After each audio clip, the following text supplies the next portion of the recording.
Hi everyone, I'm Nadia, and in today's video I'm making a white 3D flower resin tray and small resin clock. I'm going to be using Ombre Decor's high viscosity resin, which is a 1:1 ratio by volume or 100:90 ratio by weight. I'm going to be measuring mine by weight. After I add my part A and part B resin together, I mix it for several minutes or until my resin is completely clear and there are no streaks visible. Then I separate it into smaller cups to add in my pigment.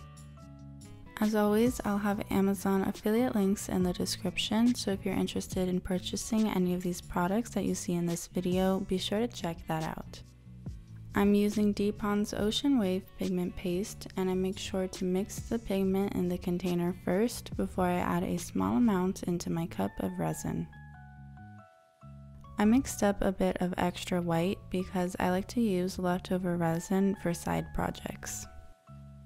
And I'm adding gold leaf flakes into a clear cup of resin. Once I have everything ready, I start to pour my clear resin into the molds. I use a torch gun to pop any air bubbles, and I'm moving it very quickly so that I don't burn my silicone mold or my resin. Then I take my cup with my white pigmented resin and start to pour it into a flower petal shape.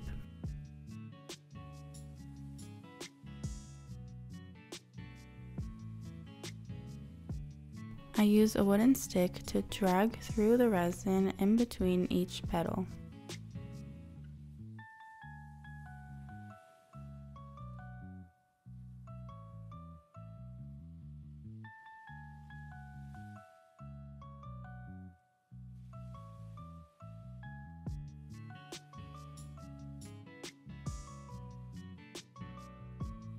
And I added in my gold leaf flakes.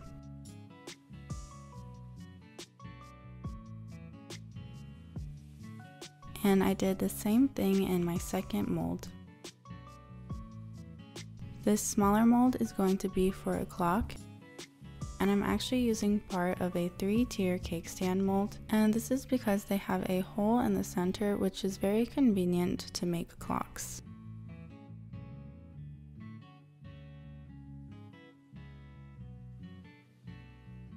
And again, I add in my gold leaf flakes.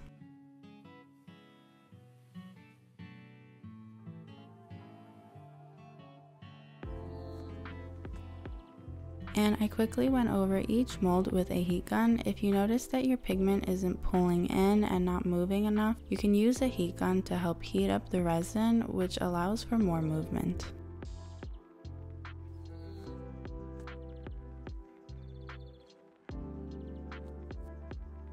And here I am demolding the next day.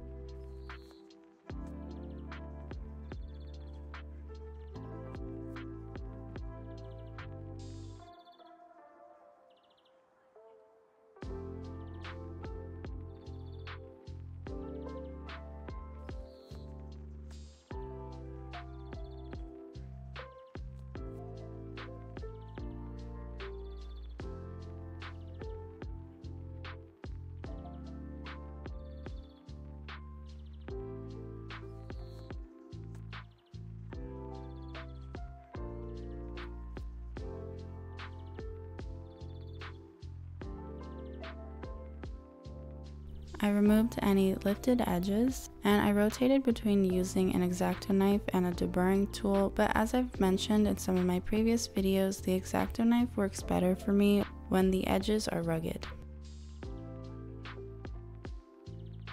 And now I'm preparing each piece for a top coat, so I'm adding protective liquid latex on the back. And I use a silicone makeup brush to help spread the liquid latex to the edge.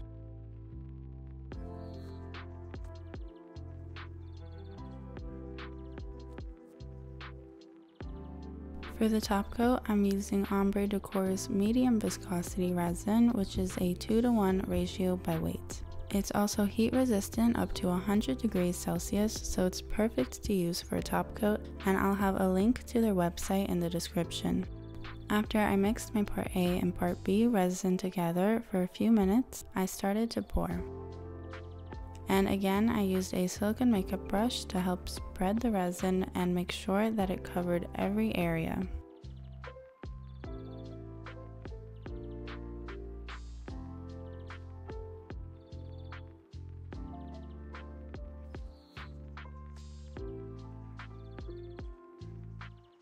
And here's a clip of me removing the liquid latex the next day.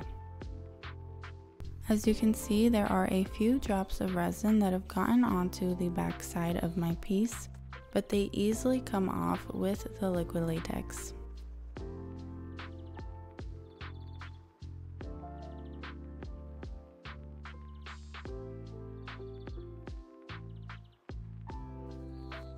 I added a gold trim with a edding marker.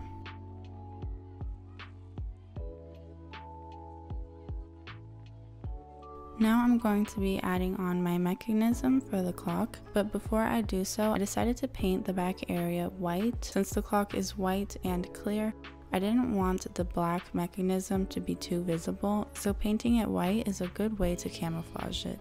After the paint dried, I was able to put in my mechanism and put in the hands as well.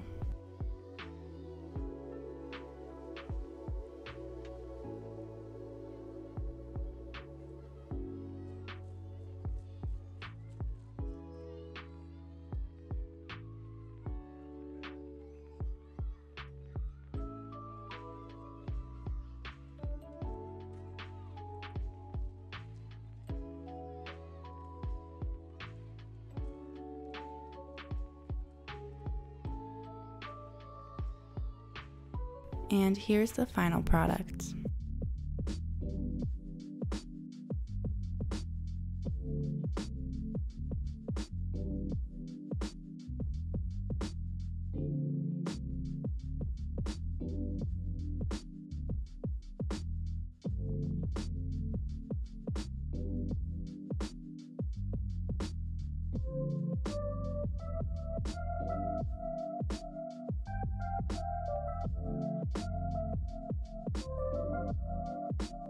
Thank you guys so much for watching. If you liked this video, subscribe to see more videos like this in the future.